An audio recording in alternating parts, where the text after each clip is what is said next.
ഒരുപക്ഷെ ഇന്നലെ ഈ പറയുന്ന മാധ്യമങ്ങളുടെ ഒരു നീണ്ട നിരയ അവിടെ ഉണ്ടായതുകൊണ്ടാണ് എൻ്റെ ജീവൻ തന്നെ ഇന്നലെ രക്ഷിക്കാനായിട്ട് സാഹചര്യം ഉണ്ടായത്. അല്ലെങ്കിൽ അവിടെ വെച്ച് ഞാൻ ആക്രമിക്കപ്പെട്ടേനെ. നിമിഷങ്ങൾക്കുള്ളിൽ ആ ബൂത്തിലെ ആളുകളല്ല, പല സ്ഥലത്ത് നിന്നും ഗുണ്ടകളെ പതിയിരുന്ന് അവരെല്ലാം ആ നിമിഷം കൊണ്ട് അവിടെ എത്തിയെന്നുള്ളതാണത്.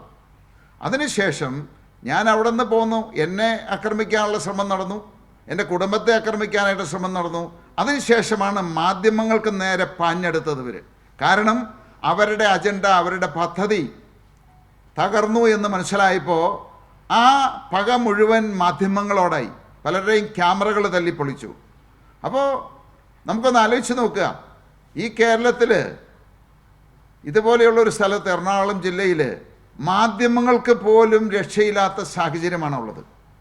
ഞാൻ പലപ്പോഴും പറഞ്ഞിട്ടുണ്ട്, 2020 ഇല്ലാതാക്കാൻ ഞങ്ങളെ ആക്രമിക്കുന്നു, ഞങ്ങളുടെ പ്രവർത്തകരെ ആക്രമിക്കുന്നു, ഞങ്ങളുടെ സ്ഥാനാർത്ഥികളെ ആക്രമിക്കുന്നു. പക്ഷേ ഇപ്പോൾ ലോകത്തിന്, ഇന്നത്തെ മലയാളികൾക്ക് ബോധ്യമായി ഇവിടെ എന്താണ് യഥാർത്ഥത്തിൽ നടക്കുന്നത് എന്ന്.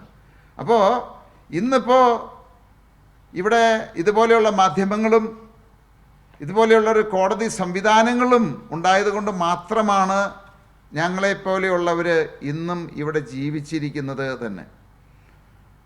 അപ്പോൾ തീർച്ചയായിട്ടും ഇതിനൊരു മാറ്റം വരണം. ഇതിനെ ശക്തമായിട്ട് ഇവിടുത്തെ ജനങ്ങൾ എതിർത്തില്ല എന്നുണ്ടെങ്കിൽ ഇവിടുത്തെ ജനാധിപത്യ മൂല്യങ്ങൾ നഷ്ടപ്പെടും. ഇവിടെ സാധാരണക്കാർക്ക് ജീവിക്കാൻ പറ്റാത്ത സാഹചര്യത്തിലേക്ക് കാര്യങ്ങൾ നീങ്ങും. അത് തന്നെയാണ് ഈ തെരഞ്ഞെടുപ്പിലൂടെ CPM-ഉം കോൺഗ്രസും വീണ്ടും ഒരിക്കൽ കൂടി ആവർത്തിച്ചിരിക്കുന്നത്.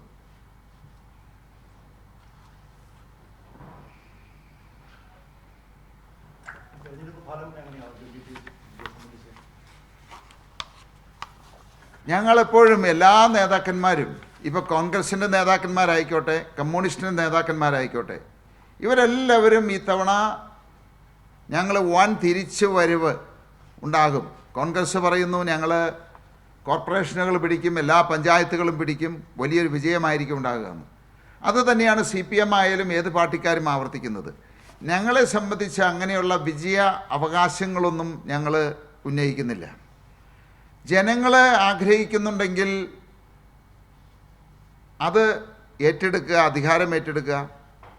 ജനങ്ങളുടെ തീരുമാനം എന്തു തന്നെയായാലും അത് സന്തോഷത്തോടെ സ്വീകരിക്കുക എന്നുള്ളതാണ് ഞങ്ങളുടെ ലക്ഷ്യം.